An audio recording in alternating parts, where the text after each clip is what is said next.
Hello and welcome! My name is Jessica Gem, and in today's video, nightmares creep into the waking world.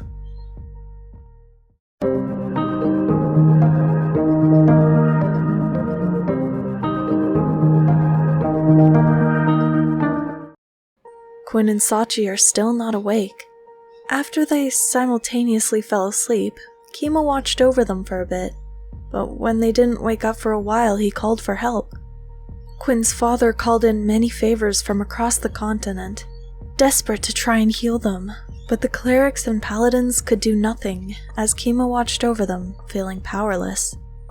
After 2 long, full weeks, they both woke up at the same time, drained of magic. Kima was still right by their bedsides in the makeshift infirmary in a spare room, and upon noticing that they were awake, immediately tackled both of them into a tight hug, relieved that they were back. He said that he had checked on them when they passed out, and found that their souls weren't in their bodies. But the first thing that both of us, Sachi and Quinn, heard from him was that accursed phrase. As Quinn checked on Sachi, out of the corner of his eye he saw the child Sachi in a mirror where her reflection should have been. He tells her to stay the F away from her, and Kima is still confused as to what they seem to both be hearing and seeing. They explained the 2 presences they had found in Sachi's mind 2 weeks before, as well as mentioning the phrase, "It should have been you," and they finally discover that Sachi has been hearing it for quite a while. They also mention the other version of Sachi, and the events of the dream. Kima asks the paladins if they're cursed, to which they respond that they sense a powerful fiend and aberration's presence, possibly one, but most likely 2 separate sources. He's frustrated that he had cast his protection spell just too late, but Quinn pulls him back into the hug. When he asks how we can get rid of whatever it is, the paladins say that it will take powerful magic to break the connection, and we all look to each other, knowing where we have to go. After greeting and then excusing himself from his father, to his immense relief, Quinn, Kima, and Sachi teleport to the town nearest the sanctuary and make their way to the entrance. Along the journey, Sachi and Quinn realize they are unable to sleep, but aren't suffering the consequences that they normally should be. In this time, Sachi is still unable to recover her magic. As the 3 friends near the way in, Sachi and Quinn hear sobbing coming from inside. They start running, and Kima, not understanding why, hearing nothing, joins them. Inside there's a small lake, and the 2 see a reflection on the edge of the shoreline. The younger Sachi, crying.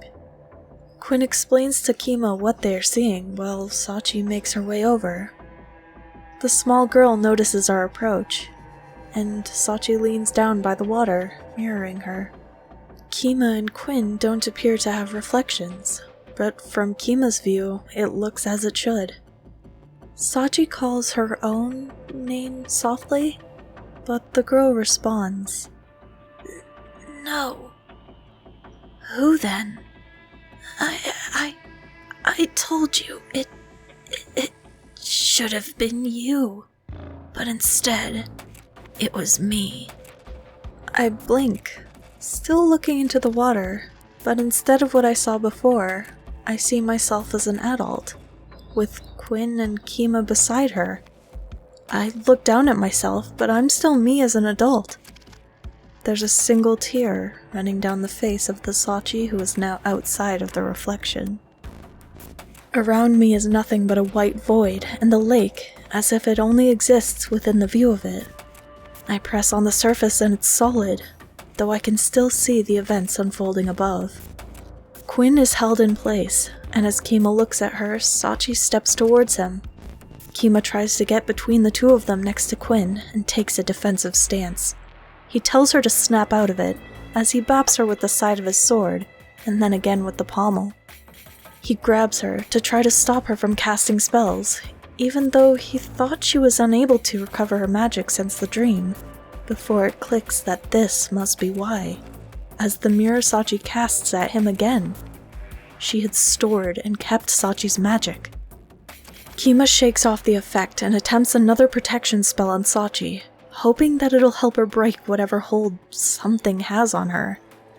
As she's distracted, Quinn breaks free and begins dashing towards the house, only for both him and Kima to be stopped in their tracks. After a moment, Kima is able to break free of her spell yet again and create a blade of lightning, slashing into her twice and causing her to lose her grip on Quinn. She recaptures Kima as Quinn gets away, continuing to run to the house yelling for help. She tries to bind them once more, and as they act, Kima asks who she even is. Lyneth. Archie and Rail begin exiting the house, seeing the others held as Sachi runs towards them, crying. As she nears them, Kima finally breaks free once more, sprinting towards them and shouting a warning. "That's not Sachi! That's Lyneth!" He boosts himself to overtake her, attempting to throw a dimension door in front of her, but there are wards that prevent the spell from going off. She continues, flying at Archie with a dagger, slicing his arm before he realizes that she can actually hit him, and immediately holds her. As Kima drops the protection spell, Sachi regains control of her body, now frozen in place instead. Rail realizes this change and they release her, Quinn noticing that the child's reflection is now back in the pool.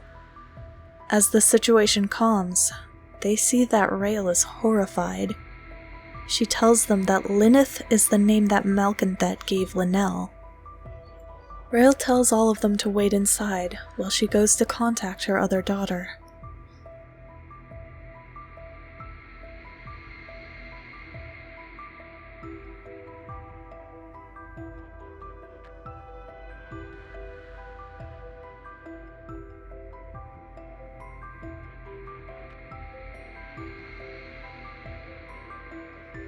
Thank you so much for watching. I hope you're having fun with this story. If you enjoyed this video, please grant me a like, and if you'd like to see some more of my art, subscribe to join me. That's all for now, so farewell and have a wonderful day.